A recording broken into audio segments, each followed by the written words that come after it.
Hello. I'm going to call this interview with a dream walker because out of all the titles that I have, I think that's the one that suits. Other than seer with oracle. So I'm going to talk with those of you who are on a spiritual journey, a spiritual awakening, or those of you who are curious about the gifts that I have, the things that I'm capable of doing, and you're wondering if either you or your child have these same gifts or have these same abilities, because at some point you don't necessarily see them as a gift. So I'm going to attempt to make a series of videos, and I hope the series of videos will assist you in understanding my journey, and by understanding my journey you can understand your journey. Okay, that's the goal. So let's see if this process helps someone out there. So who am I? Well, I'm Dr. Freisen because I do have a PhD. I am the CEO of Dr. Freisen Spiritual Wellness Center, where I serve as a spiritual advisor, an herbalist, an oracle, and I help people, right? It's very important to understand that I help people in a lot of different ways. I have a very intimate relationship with my higher self, and I have a very intimate relationship with the spiritual world. So, and this has been for my entire life. I have memories of things that I'm told occurred when I was around 6 months old, but I remember them as if I was much older when it happened. I have met people who died before I was even born, and I met them in the situation that ultimately led to their death. And I would ask questions as kids because I would dream about them. They would talk to me, and then I found things out. So let's talk about how this process started for me. There's some key times in my life where this started. The first one was when I dreamt of the man breaking into my house.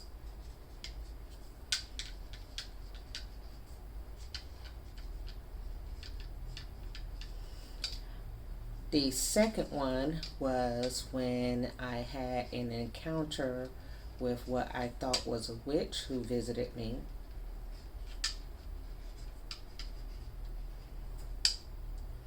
And then the third one was I had a car accident where I was completely unscathed.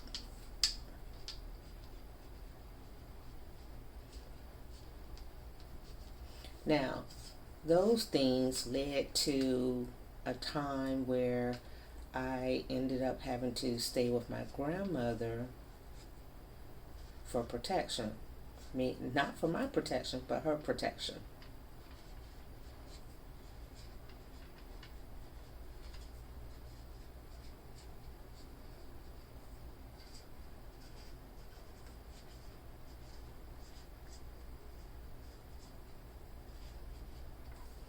So now let's talk about the first thing that happened, that I had a dream that a man broke into our house. And this was, we were living in Florida at that time. And I think I'm told I was 3 years old. So I was 3 years old. I had a dream that a man broke into our house. And I told my mom that this man broke into our house in my dream. I was really upset about it. And my mom did not believe me. She said, "Oh, it's just a dream, it'll be okay." Let's start with the first thing. My mom didn't believe me. She said, it's just a dream. It'll be okay. If you are a dream walker, it is never just a dream. All of your dreams are significant, every last one. And later on, I'll get into that.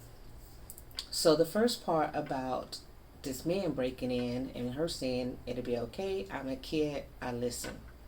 The next night, a man removed the air conditioner from the window. And mind you, this is in the 70s, right? This is a long time ago. Removed the air conditioner from the window, and then he climbed in and literally tried to kill my mother. A big old fight ensued. My sister got involved. The man ended up leaving, escaping, but he was caught later on, blah, blah, blah. But at that point, my mother realized Stephanie had this dream the day before it happened, right? So I come from a family, we have this mixed heritage of Native American, Caucasian American, European American, different types of people. We have a multitude of beliefs in witchcraft, belief in Christianity, belief in hoodoo, belief in alternative things, right? So my family, because of the upbringing and the history of the different people, slavery times and all different things, had a series of beliefs. And muddled into that belief was that I had a connection to the spiritual world because they talked to me through my dream. I do consider myself to be a messenger because my dreams are always warnings. And literally someone once said to me, you don't ever tell me anything good. Yes, I do. I tell you stuff to warn you so that you can avoid the situation and be prepared for it. That's something good. So anyway, so apparently my mom told somebody, I'm not exactly sure who all she told about this situation, the fact that I had a dream. Okay, so fast forward, we leave Florida and we are living in Michigan. And at the time we're living in Michigan, at one point we moved into this house and a lot of different things happened at that house. A lot of different things went on that were not what people would call normal. My mother says the house was haunted, which is why we left the house. But we were sleeping on the second floor. At least my sisters and I were sleeping on the second floor. And one night, there was an occasion where a witch, at least I thought she was a witch because that's what she was told that she was, came to me while I was sleeping, but I wasn't completely asleep, just so you know, but I was asleep, kind of halfway asleep. And she told me not to worry about anything because I was going to be protected. I'm a kid, somewhere in between 5 and 7. I don't know exactly when because all the rest of that kind of muddled together for me. You know, it was all one time period. And so I did have an accident during that time where I split my head open at living in that same house. So the witch told me that. And again, my family has a whole history of being able to talk to the dead, see the dead, interact with witches. My family had that history already, right? It's just one of those unspoken truths. So that stayed with me. The witch coming to see me stayed with me. The fact that she said I was going to be protected stayed with me. Another incident happened. We were in Michigan, and this is the car accident. So my mother allowed me to go with my neighbors who were teenagers of some sort, meaning they may have been 18, 19, 20, young adults, and we were all driving. They were driving. I was sitting in the back seat. I was minding my own business, and all of a sudden, a big truck, and of course, my kids' eye think that this is like a Mac Daddy trucks because I'm a kid. So I'm telling you this from that perspective. I don't know the actual size of the truck. The truck was huge. The truck rammed into the car on the right side, the passenger side, smashed that side, the whole side of the car in, sent us wherever we went, flying in the streets, smashed the left side of the car. With that taking place, the sister who was in the front, right in front of me on the passenger side, I remember she was broken up, like legs and stuff were broken and all kinds of things were broken. The brother was like arms or whatever broken and everything. By the time they cut us out of the car, they asked me if I was okay because I wasn't touched. And I was eating my potato chips. So I said, I was just eating my potato chips. Of course, my mom took this and was like, this is all, you had to say is that you were eating your potato chips. And then I rode an ambulance because they had to make sure I was really okay, which I wasn't really okay, but I appeared okay, but that's another story for another time. But the other people were definitely not okay, right? And at that point, I want to say after that car accident, I started seeing things a lot more clear. In essence, like I would see things while I'm sitting like this and not just when I was asleep. Before the car accident, I don't remember seeing spirits in the daytime or seeing spirits walking. But after the car accident, I did. So, you know that movie, I See Dead People? Yeah, I see dead people. So that, for me, this is where I can trace it back to. Right? Now, I gave you those 3 stories to tell you about what came next.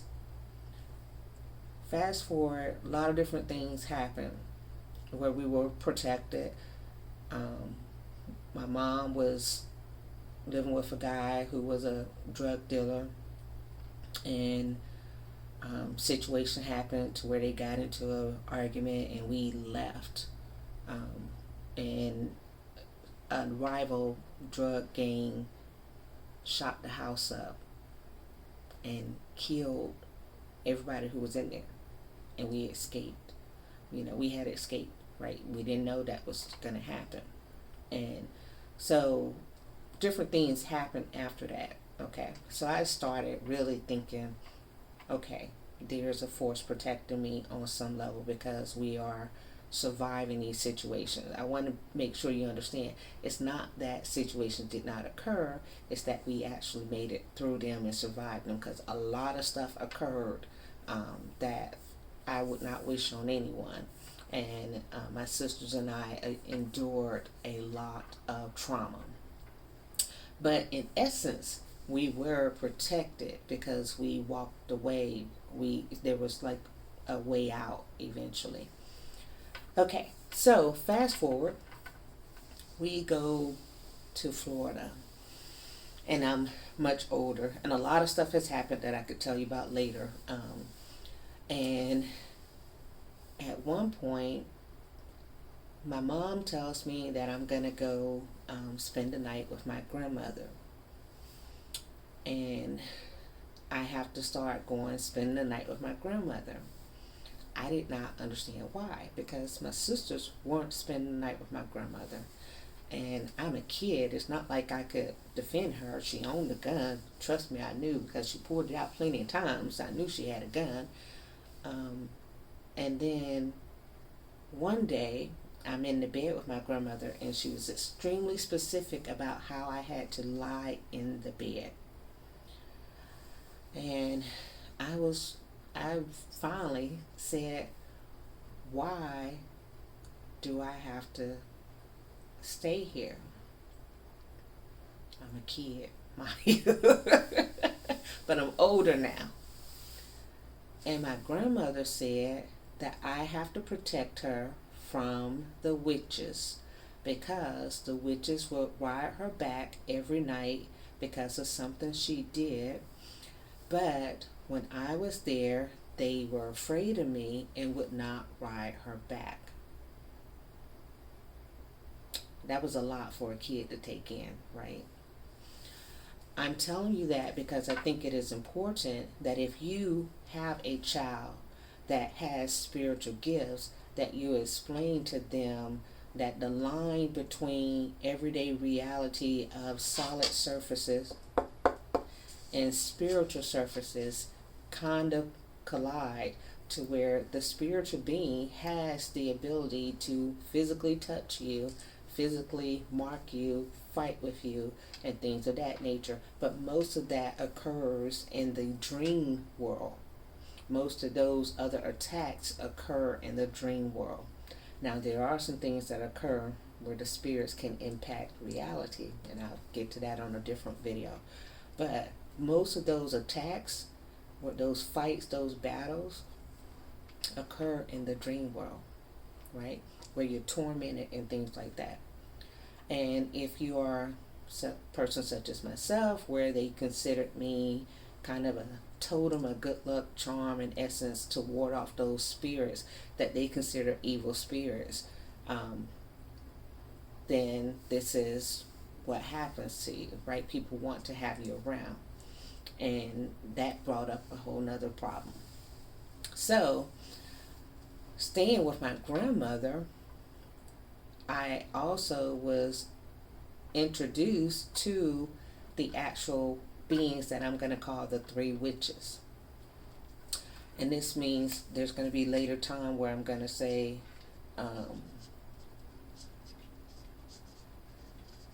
and I'm going to have a more detailed discussion on what I consider a witch versus what people are saying is witchcraft in the world, right? And the things that they're doing, right?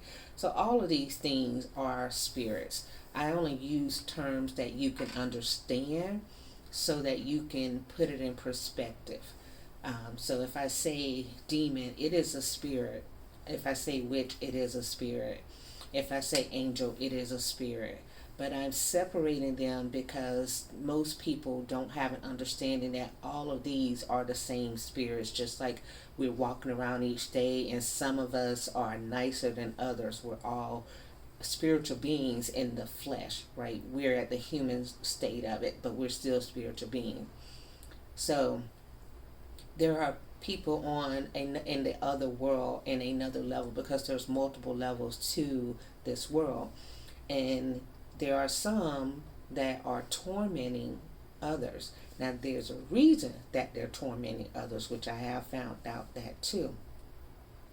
But in this one set of witches in my family, because there are witches in my family who walk the earth that are not these witches, right? So we're going to call these like the evil witches in a sense. These three witches were always attacking my grandmother, and they always attacked in three. And they eventually they attacked other people in my family as well, and they even attacked me, and I had a battle with them and a bunch of stuff. Maybe that'll be another time. But it is very important for you to understand, if you are a dreamer and you are astral traveling, and you, at least that's the term that people are telling you, oh, you're astral traveling, meaning you're going someplace while you're asleep. Yes, you are, but you're not just going someplace here on this physical earth. You're not just going to somebody's house, right? You also can go to another level where you're interacting with the spiritual world, right? It's that veil between what we would call death and life. But there really is no such thing as death and life. We are just transitioning from one stage to the next. So that's another thing. So this whole thing of what I'm telling you, this from the point of where I had the dream when I was 3, and to my grandmother said this to me about the 3 witches. All of that occurred in the time frame. I think I was probably in 5th grade or so when she had said the thing about the witches, right? So somewhere around 10, 11 years old. In between that 3-year and 11-year time, a lot happened. Went a lot of places, saw a lot of different things, but in all of that, people kept coming back to having conversations of, your child is gifted, your child is this. And these are people who were in the church, people who were not in the church, who had the gift of sight, were telling my mom this all this time because things would happen. People would call and ask me questions, and I would have answers for them, and I'm a kid, right? So that becomes difficult for a child to embrace and take in. At one point, it was completely overwhelming because I was like, why am I responsible for this? Why do I have to be an adult? Because I felt like I must be an adult if adults are coming to me for help, right? I'm giving you this information so that you can understand that you don't want to put excessive demands on your gifted child. And you don't want to put excessive demands on yourself because you are gifted, right? So you want to make sure you take your time to meditate, because meditation truly helps. To pray, because prayer truly helps. And prayer is asking for direction. See, meditation is receiving answers, and prayer is asking for directions. And you want to make sure you kind of keep that person in as pure of a light as possible. I did not go outside and play with my sisters the same way that other kids played. I played with them, yes, but I was not outside all the time. I was inside most of the time, right? I was away from things a lot of times. And I didn't know at the time, but I know now that part of that was because I was having energies that I was interacting with. And when I meet you, I literally can have a dream about you, and I don't have to know all the details about you, but I can know things about you after meeting you, right? I literally a couple of days ago just had a dream about one of my former classmates that I never really was friends with. We went to high school together. We were, in high school, but we never truly were friends. She transitioned last year, and she came in my dream. So that thing was happening when I was a kid. I just didn't quite understand it, right? So it's kind of important to not put that person around the wrong type of stimulation. And it would be good to not have that person in all of the social media things and overwhelm their senses. And if you are this person as a young adult or an adult who's just now feeling as if you have to come to terms with your gifts and your curse, it's really important for you to remove yourself from a lot of stimuli and go within to understand what is happening. And that's where I think that term understand is extremely important. To not just understand what is the underlying cause, understand what is going on within, right? So that's called understanding. So I think that this would be important for you, and it will help you on your journey into live with your gift and walk in that power of your gift. Okay? So, this was the introduction to that. I'm going to hopefully make a series of other videos and they will help you. I do plan on making a something else like a book, like I have my other books out there that will assist you guys. And when I do that, I will let you know when it's ready. Just hadn't done that yet because other things are happening, but we'll get there. I would recommend, if nothing else, you keep a journal of events, journal of dreams of different things, journal of prophecies, different things like that that someone has said to you, and write that stuff down. If you have a child and you think they may have a spiritual gift, write down what they're telling you. And if something comes back later and you're like, oh wait, or because there's another gift of discernment. And if you have a child that does not like somebody, and not that your kid don't like everybody, but if you meet someone and your child immediately does not like them, you listen to your child, because they may have their strong sense of discernment, and therefore they can pick up something that you can't pick up from a person. And then you might ask, why is it you can't pick it up? Well, because you've been tainted by all the different things that are happening in this environment, right? So if you separate yourself and go into the cave, so to speak, you'll be able to have a better understanding of things, and your senses will be stronger. I immediately know things. I walk in a room and I know people who are not necessarily for me, right? And that's okay. People have reasons, because you also, let me leave you with this. You have to remember that sometimes a person is against you not because of you, but because of them, especially if they feel that you would know their secrets. People don't want their secrets revealed, right? And I'm not in the secret revealing business unless it becomes necessary. Meaning, I have a lot of people who tell me things and things I know about people, and I just don't say it until I let them say it. That's their truth. That's not my truth to give to them. If I did that, I would not have clients. No one would tell me anything or trust me with things or ask my advice, because I'll be giving out all their information, right? So I'm going to leave you with that.